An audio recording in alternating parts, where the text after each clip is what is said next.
So that is why we don't see Goodie Mob hip hop group anymore. This video comes to us from Stardust Daily. I'll leave the link in the description. If you're new to the channel, hit the subscribe button. Y'all know how we do it. We get right into it. Let's go. What I never seen before. Woke up and seen the sun sky high. Cool hair peeking in my window. They don't dance no more. They don't dance no more. What you really know about the dirty side? What you really know about the dirty side? Good old-fashioned soul food. All right. Goodie Mob wasn't just a rap group. They were the heartbeat of Southern hip-hop, the OGs who brought raw, unapologetic truth to the game. But behind the genius, the hits, and the culture-shifting lyrics, a storm of drama, beef, and life-changing twists. We're talking near-death car crashes, solo departures that shook the scene, and controversies that would make TMZ nervous. Today, we're diving into the wild, beautiful, chaotic life of Goodie Mob, a crew that made the South not just heard, but unforgettable. It was Atlanta, 1991. Four young men, Big Gip, Cujo, CeeLo Green, and Timo, came together to form a group that would eventually shake up the rap world. They were part of the Dungeon family. And honey, if you don't know, let me put you on. The Dungeon family was basically Atlanta's hip-hop royal family, with Outkast in the mix too. Yeah, they were that influential. And they weren't just making noise on their own. Nah. They were working with Organized Noise, the production team that was practically the secret sauce behind all those legendary Southern rap hits. Long live Rico Wade. R.I.P. my guy. So what about that name, Goodie Mob? Oh, honey, the story's got layers. One version? Well, it's said to stand for good die mostly over bullshit. Classic, right? But when Big Gip sat down with Mellow Juan for a little tea session, he dropped a whole new bombshell.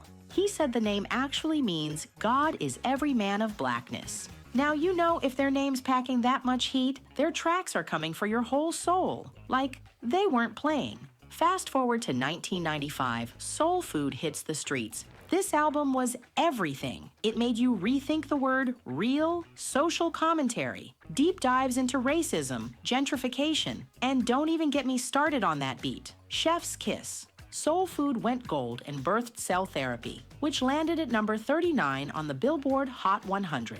Now by 1998, Still Standing dropped and CeeLo's vocals were all over it. The group stayed true to that political grind, but this album didn't exactly pop like the first one. Still, it charted at number 6 on the Billboard 200 and had a hot track, Black Ice, featuring Outkast. So yeah, it didn't redefine the game, but Goodie Mob's place in the rap world? Unshakable. But then by 1999, things took a turn. World Party came out, and well, if you were expecting the gritty, heavy messages from their previous work, you were in for a shock. Party anthems? Lighter, more poppy beats? CeeLo wasn't having it. He bounced out, off to start his own solo career. And with that, the end of Goodie Mob as we knew it began. By 2004, the group was hanging on by a thread. Cujo, Timo, and Big Gip dropped One Monkey Don't Stop No Show, a return to their roots, but it was a little too late to make any real waves. The album flopped, and it was clear that this was a classic case of too little, too late. Big Gip dipped, and it was basically the final nail in the coffin for the group. Cujo and Timo tried to keep the Goodie Mob spirit alive with their duo, Lumberjacks. But let's be real, it didn't exactly take the world by storm. Living life as lumberjacks? Things were looking rough. Just when you thought it was over, 2006 rolls around, and the whole squad reunites for a performance after a Gnarls Barkley show. I know. CeeLo was off doing his own thing, racking up solo success, but still, it was a reunion, and baby, it was big. Then, in 2013, Goodie Mob signs with Elektra for Age Against the Machine, proving they're not completely out of the game. But wait, there's more. After a whole 7 years, in 2020, they dropped Survival Kit like a surprise comeback album. Oh honey, the drama with this group has been non-stop. And trust, they've made their fair share of headlines. Now, back in the mid-90s, things really hit the fan when MTV decided to pull a stunt that had everyone talking. They decided to censor the phrase "black man" from the music video for Black Ice. That was not Black Ice. That was Cell Therapy. We see they playing Breach the Image without the black man. Yeah, that was Cell Therapy, man. They got that wrong. sky high. Their lyrics were calling out the hard truths like police brutality and systemic racism. They were pushing back against the establishment, but MTV didn't want to hear it. They erased black man like it was just another taboo word. That wasn't just censorship. That was erasing history, silencing a message, and it sent the message loud and clear. Some people didn't want to hear the real talk about race. The group didn't just roll over and take it, though. Oh no, they fired back with even more fire. With the release of their song Dirty South, Goodie Mob took their stance even further. And the backlash? It only got worse. And trust me, this was no lighthearted feel-good record. Oh no, this was a politicized, unapologetic blast at the racism. The Confederate flag had been waving over Georgia from 1956 to 2001. And let's be clear, its inclusion wasn't some cute Southern charm. No, it was a symbol of white supremacy, a big old middle finger to desegregation efforts. And Goodie Mob? They weren't about to let that slide. They went straight for the jugular. Timo dropped bars about Atlanta being a place where the Confederate flag still waves for good old boys in slavery. And Big Gip wasn't shy about calling it what it was, a symbol of slavery and racism, standing there as a constant reminder of the South's rotten roots. And the truth is, Goodie Mob wasn't always welcomed with open arms in the hip-hop world. They were like the Southern rebels, shaking things up in a scene that was all about gangsta rap and fast flows. But guess what? The West Coast, the place that was all about G-Funk and Snoop Dogg, was low-key rooting for them. And one of their biggest fans, none other than Tupac Shakur. Now, Cujo from Goodie Mob tells us that the first time Goodie Mob met Pac was at the Source Awards. And the very next day, Goodie Mob was in the studio with Pac. They didn't know it at the time, but they were literally walking into the birthplace of one of the most iconic diss tracks in rap history, Hit 'Em Up. Cujo even said there was a moment, just a moment, when Tupac and the crew started talking about teaming up. Wow. Wouldn't that been something? We could have got a Tupac Goodie Mob record? Bro. Tupac even said he felt a brotherhood with the Goodie Mob. You know, we can't ignore the fact that Tupac's life was full of what-ifs. He had plans. He was thinking about a joint album with Goodie Mob. He even talked about leaving Death Row to come to Atlanta and finish his career on his terms.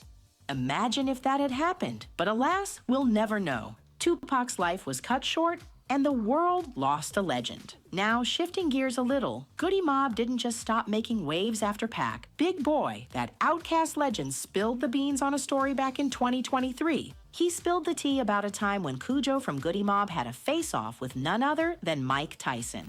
So, here's the drama. Cujo spit some serious heat on Outkast's track Y'all Scared, talking about how heat'll make anything move. Even Tyson can get laid down with this tool. Tyson, being Tyson, was not about to let that slide. The next thing you know, he walks up on Cujo at an awards show, all up in his face like, "What you say about me?" But Cujo didn't flinch. He stood there cool as ice and said, "Yeah, folk, what's up?" Cujo didn't back down, even with Mike Tyson on the other side. Both were about the same size back then, but Tyson had a whole lot more street cred when it came to fighting. And yet, Cujo just took it like a champ. Big Boy was cracking up as he told the story. But of course, he didn't spill all the juicy details. He teased that some stories are better left under wraps. But unfortunately, Cujo went through an unimaginable tragedy some years later. It was June 25th, 2002. Cujo was driving down the streets of Atlanta, fresh off a studio session. He'd been working non-stop, was exhausted, and fell asleep at the wheel. He crashed, and the damages were devastating. Cujo lost his right leg below the knee, but he didn't let this knock him down, and he credited his spirituality for helping him stay strong.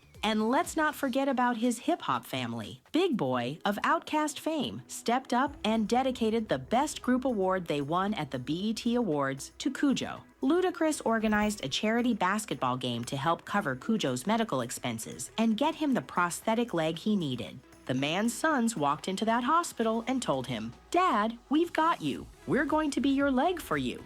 Truly nothing beats the kind of magic that happens when you've got your ride or die crew lifting you up, especially when you're at rock bottom. But what about the others? Well, CeeLo has kept his name in the headlines fair and square. Back in 2011, a journalist named Andrea Swenson from City Pages came for his performance and reviewed him saying he was stiff on stage, barely moving, like he was stuck in some kind of rap prison. while his backup singers just existed. And CeeLo went full-on Twitter warrior the very next day. Instead of owning it or even being a little bit humble, he went straight to the "Are you gay?" line, and from there, did. And CeeLo him saying he was stiff on stage, barely moving, like he was stuck in some kind of rap prison, while his backup singers just existed. And CeeLo went full-on Twitter warrior the very next day. Instead of owning it or even being a little bit humble, he went straight to the "Are you gay?" line, and from there... So they pissed him off, and he turned into Meek Mills on the Twitter. The internet exploded. And of course, instead of letting it simmer down, he doubled down. He even apologized, but not exactly in the best way, saying he didn't mean any harm. Fast forward to December 31st, and CeeLo's on stage performing John Lennon's Imagine in Times Square. But as always, he couldn't just play it straight. He had to throw in his own little twist. Instead of singing the original lyrics, he replaced "No Religion" with "All Religions True." And fans were not having it. He tried to smooth it over with some tweets afterward, but at that point, the damage had been done. And just when you thought this man was done making headlines, in 2012, CeeLo was accused of sexual battery after a dinner with a woman at a Los Angeles restaurant. It turned into a year-long investigation. And while no charges stuck, he was charged with furnishing ecstasy. Oh, and let's not forget those cringy tweets he sent out afterward. He got into hot water again for downplaying rape culture with some nasty comments. His Twitter account was shut down, but of course, he came back with an apology. But let's be honest, nobody was buying it. Oh, honey, let me tell you, Goodie Mob isn't just sitting on their legacy. They're still out here making moves in 2025, and the buzz is real. They're touring like there's no tomorrow, and they even showed out at the Atlanta Hawks game halftime in March to celebrate 30 years of dropping that classic soul food album. And CeeLo Green just announced they're dropping a new album in August. They're ready to remind us all why they're legends. But let's talk about the money, because we know... Well, I just heard that Goodie Mob was no longer gonna... Like, that just came out. That's the reason why I'm doing this video. Now, she's saying they dropping the album in August. Boy. I hope it's better than the last one. Because that last album they dropped, I wasn't feeling it. But, yeah, let's get back to it. Oh, y'all are wondering. CeeLo's got that bag at $10 million. Cujo Goodie, Big Gip, got that solid $1 million. And while it may not be dripping in diamonds, it's clear they've been keeping their coins coming. Oh, and as for Timo, well, his net worth isn't exactly public knowledge. But if we had to guess, it's probably sitting right around where his fellow Goodie Mob members are, at about $1 million. I thought we was going to find out why the reports been coming out that the group was finally done over kaput. But instead, we found out they got a new album coming out. Won't he do it? If you got love for the Goodie Mob, drop Dirty South down in the comments. If you made it this far in the video, hit that subscribe button. And hit the like button on your way out. I'll catch y'all next time. Peace.